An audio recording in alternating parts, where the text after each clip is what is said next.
What do you think about the idea? And I've sent a letter down to the administration. I did not send it to you because on some of these I don't send it to the Bureau because it's a political judgment to a certain extent. But what I did is, and I talked to John Brennan, and I sent a letter to the President's Foreign Intelligence Advisory Board, to former Senator Boren and also Senator Hagel, both good people, asking to look at the possibility of relocating or locating, not relocating, the Hague at the Counterterrorism Center so that they're there at that very moment when something is coming in, and also when you're out there at the center, the breaking down of the barriers because they're in the same cafeteria together, they kind of know each other, and relationships develop. What are your thoughts about locating it there?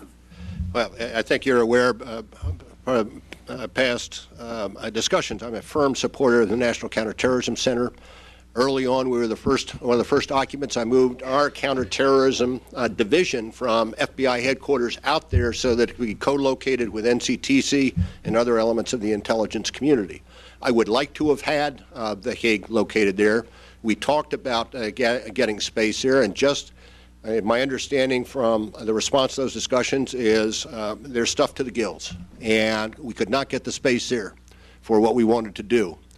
I can tell you we're operating out of there, putting together the Hague. Our people are out there today, but we needed additional space that they could not accommodate. Ideally, it would have been nice, but now the space that we do have, which I think you're familiar with, also gives us space that we can move in relatively quickly, and also is well on its way to being skiffed. And so that was a consideration. I agree with you. Ideally, I would like to have them there, but they did not have the space.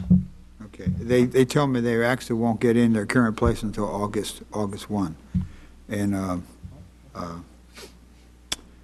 I'd love to have another building. Well, I'm going to continue to push this because I think it's a bigger issue than. And let me say, I also want to go on record, having complimented you and your people. I also want to compliment Michael Lader and the group at the Counterterrorism Center.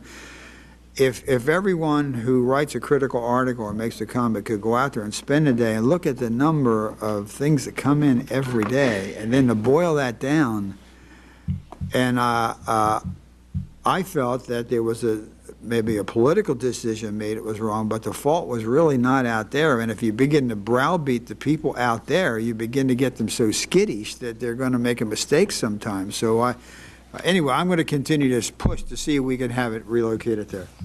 Let me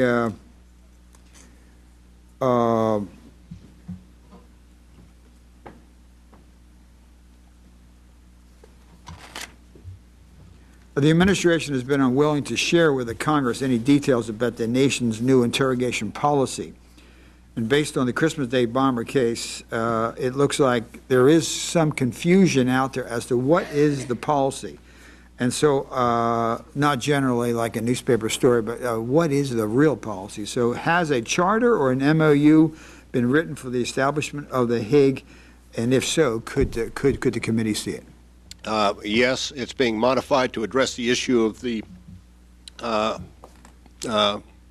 use of the Hague within the United States. I think it's being modified, and I do believe there's every intent to provide it to Congress. Okay. As it's finished. Okay, so the modification is so the Hague will be used potentially here in the United States. Could be, yes. Well, not mandate, but allows it to be used. Yes. Sure. Well, when it's available, if you could just submit it for the record. I believe there's intent to provide it to you.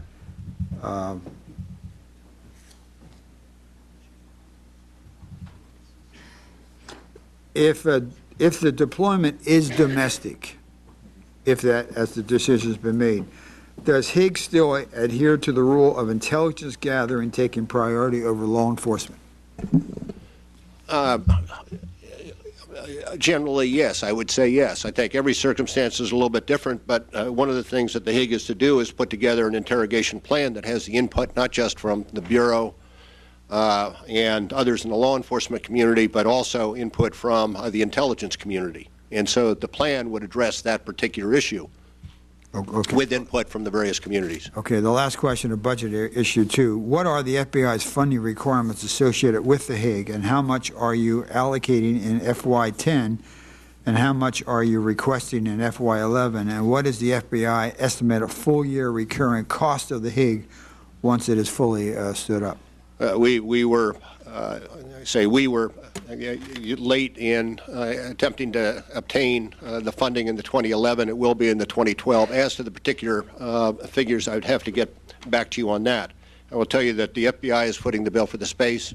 We hope to get contributions from others, and the personnel will be contributions from the various associated agencies. Will that be based on the number, like if there's overhead and everything, like embassies do abroad? Will that be, if you have 3 people, you'll pay a certain percentage of it, or how will that be? I would like to split it up as much as I could. Okay, so you want to... But I want to get as much input, whether it be from the perspective of people or funds, from the other agencies that are participating. But I did not want to hold up the process as we went through this. And so I've got the people on the ground. We've got the experts together. We are well on our way. And with the building blocks, my hope is I would have contributions from other contributing agencies.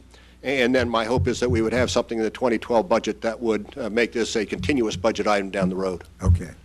Mr. Chairman, I have other questions, but since we're on that issue, I'll just kind of end with that and go back to you.